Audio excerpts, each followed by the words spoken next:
anak-anak, Assalamualaikum warahmatullahi wabarakatuh.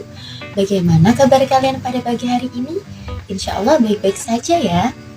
Oke, pada pertemuan kita kali ini, kita akan membahas materi mengenai perilaku yang disukai oleh Allah Subhanahu wa Ta'ala. Kira-kira apa itu? Ya, betul sekali. Materi kita kali ini yaitu mengenai mengutamakan kejujuran dan menegakkan keadilan. Tapi sebelum itu, izinkan Ibu untuk menyampaikan tujuan pembelajaran kita ya. Melalui model pembelajaran cooperative learning atau kerja sama kelompok, peserta didik mampu memahami, menerapkan, serta menilai perilaku yang termasuk jujur dan adil, sehingga bisa membiasakan diri untuk menjalankan ajaran agama tersebut kepada teman, orang tua, guru, dan orang lain. Kejujuran dan keadilan merupakan dua sifat mulia yang harus dimiliki setiap mukmin. Keduanya harus ditanamkan dan dibiasakan sejak usia dini. Kemudian kira-kira apa sih itu jujur dan adil? Yang pertama, jujur. Jujur yaitu berkata sebenarnya, tidak curang, serta perbuatan dan perkataan yang tidak berlawanan. Di dalam kehidupan, baik di rumah, sekolah, maupun lingkungan masyarakat, setiap orang membutuhkan kerjasama untuk menciptakan kehidupan yang harmonis dan juga tentram. Tanpa perilaku jujur, kehidupan akan terdapat banyak sekali konflik antar manusia. Maka dari itu, kejujuran harus selalu diutamakan, baik itu di dalam lingkungan keluarga, sekolah, maupun lingkungan masyarakat. Contoh perilaku jujur. Yang pertama, yaitu contoh perilaku jujur saat di rumah. Misalnya, ketika ibu meminta kita untuk membelikan bahan pokok dan sebagai anak yang jujur, kita mengembalikan uang yang ibu berikan kepada kita. Yang kedua, contoh perilaku jujur saat di sekolah, yaitu mengerjakan tugas dari guru dengan sebaik-baiknya, seperti tidak mencontek saat ulangan dan tidak mencontek temannya ketika mengerjakan tugas.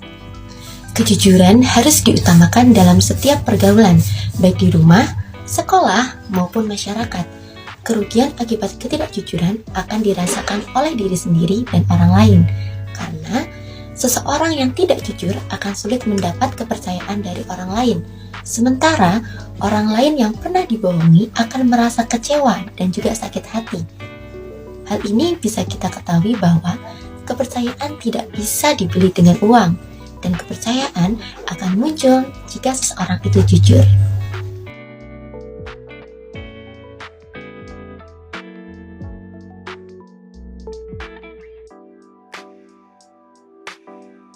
Yang kedua, adil. Adil berarti memberikan hak kepada orang yang berhak menerimanya, meletakkan segala sesuatu atau urusan kepada tempatnya. Orang yang adil adalah orang yang memihak kepada kebenaran, bukan berpihak karena pertemanan, persamaan suku, maupun bangsa.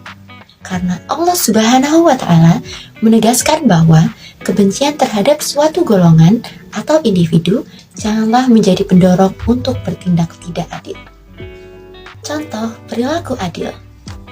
Yang pertama, contoh perilaku adil di rumah. Misalnya, ayah kalian memiliki 3 anak. Yang pertama SD, SMP, dan juga SMA. Yang SD diberikan uang saku 5.000, yang SMP diberikan uang saku 10.000, dan yang SMA diberikan uang saku 20.000. Hal tersebut bukan berarti ayah kalian tidak adil ya, karena tidak memberikan uang saku yang sama. Akan tetapi, adil berarti sesuai dengan kebutuhan, dan kebutuhan kalian setiap jenjangnya itu berbeda. Yang kedua, contoh perilaku adil saat di sekolah. Misalnya saja di kelas, kalian menghormati ketua kelas dan juga pengurus kelas dengan adil tanpa membeda-bedakan siapa yang paling kuat dan siapa yang paling berpengaruh.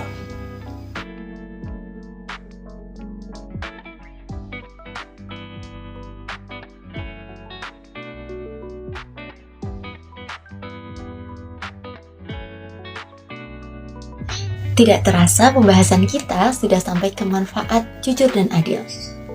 Dari apa yang sudah kita bahas tadi, jujur dan adil tentunya memiliki manfaat loh.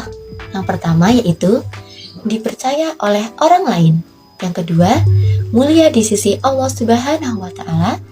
Yang ketiga, hati merasa damai, tentram, dan bahagia. Dan yang keempat, tentunya meningkatkan kepercayaan diri.